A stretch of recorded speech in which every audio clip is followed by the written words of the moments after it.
गुजरात में गरबा खेलने के दौरान मौतों का सिलसिला थमने का नाम नहीं ले रहा है। कारण चोट लगने या किसी प्रकार की दुर्घटना से नहीं बल्कि हार्ट अटैक की वजह से है। बता दें कि कोरोना के बाद से ही देश भर में हार्ट अटैक के मामलों में बेतहाशा वृद्धि हुई है। डीजे की धुन पर थिरकते लोग हंसते नाचते गाते बात करते करते चलते काम करते सफर करते योगा या जिम करते कब किसको हार्ट अटैक आ जाए कुछ कहा नहीं जा सकता है। सबसे बड़ी बात तो यह है कि हार्ट अटैक अब कम उम्र के युवाओं में भी तेजी से बढ़ रहा है। अक्सर युवाओं में हार्ट अटैक की वीडियो सोशल मीडिया पर खूब वायरल हो रहे हैं। इससे देश में दहशत का माहौल बन गया है।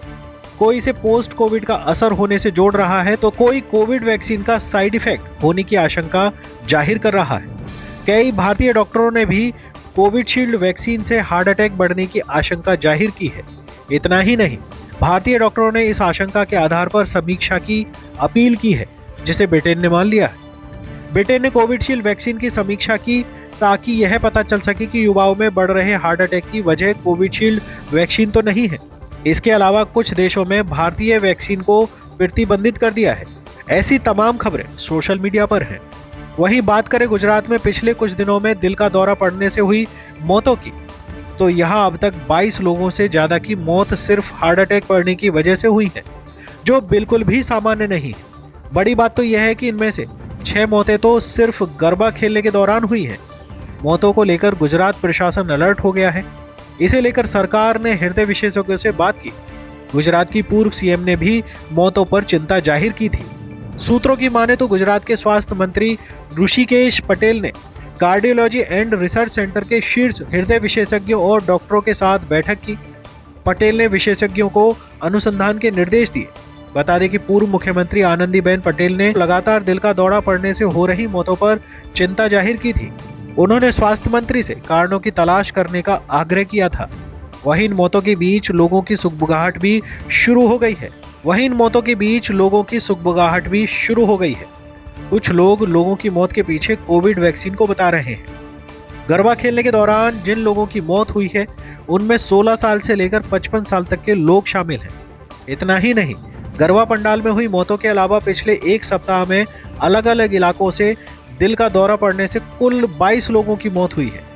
108 के अनुसार उन्हें 15 अक्टूबर से 22 अक्टूबर के बीच हृदय संबंधी आपात स्थितियों से संबंधित लगभग 750 कॉल आई हैं। नवरात्रि के दौरान 673 कॉल प्राप्त हुई हैं, जो प्रतिदिन औसतन 84 कॉल होता है। इंडिया टीवी के वेब पोर्टल पर 6 फरवरी 2023 को कोविड वैक्सीन के बारे में एक महत्वपूर्ण लेख छपा हुआ था। इसके कुछ अंश हम आपको बता रहे हैं। डॉक्टरों के विश्लेषण ने इस हफ्ते नई दिल्ली और मुंबई के दौरे पर उनके व्याख्यान से पहले भारत में चिकित्सा विशेषज्ञों का समर्थन पाया है। महामारीविद एवं डीवाई पाटिल मेडिकल कॉलेज पुणे में प्रधान अध्यापक डॉक्टर अमिताभ बनर्जी ने डॉक्टर मल्होत्रा द्वारा जारी किए एक बयान में कहा, कई देशों से प्राप्त आंकड़ों से यह प्रदर्शित होता है कि कोविड-19 टीकाकरण के बाद मृत्यु की दर बढ़ गई है। हमें बगैर सोच विचार किए आगे बढ़ने से पहले थोड़ा रुकना होगा। उन्होंने कहा कि भारत में इस्तेमाल किए जा रहे कोविशील्ड वैक्सीन से दोहरा खतरा है। रक्त का थक्का जमने जैसे गंभीर दुष्प्रभावों के कारण ज्यादातर यूरोपीय देशों ने इसके उपयोग को हतोत्साहित किया है। यह हृदय की मांसपेशियों के ऊतक में सूजन का भी खतरा पैदा करता है। इस बारे में पुख्ता सबूत है कि हृदय से जुड़ी यह समस्या mRNA टीकों से संबंध है। कई लोगों को शायद यह नहीं पता कि कोविशील्ड में एक एडनोवायरस पर एक डीएनए जीन होता है, जो इंजेक्शन के बाद शरीर में mRNA में तब्दील हो जाता है। उन्होंने कहा कि हमारे देश में कोविड-19 की मौजूदा स्थिति और टीकों के प्रतिकूल प्रभावों की पहचान करने के खराब तंत्र के मद्देनजर हमें फौरन कोविड टीकाकरण रोक देना चाहिए, जब तक कि हितों के टकराव के बगैर शोधार्थी इन मुद्दों पर हल नहीं ले लेते हैं। खैर, मामला जो भी हो, यह बेहद ही गंभीर बात है।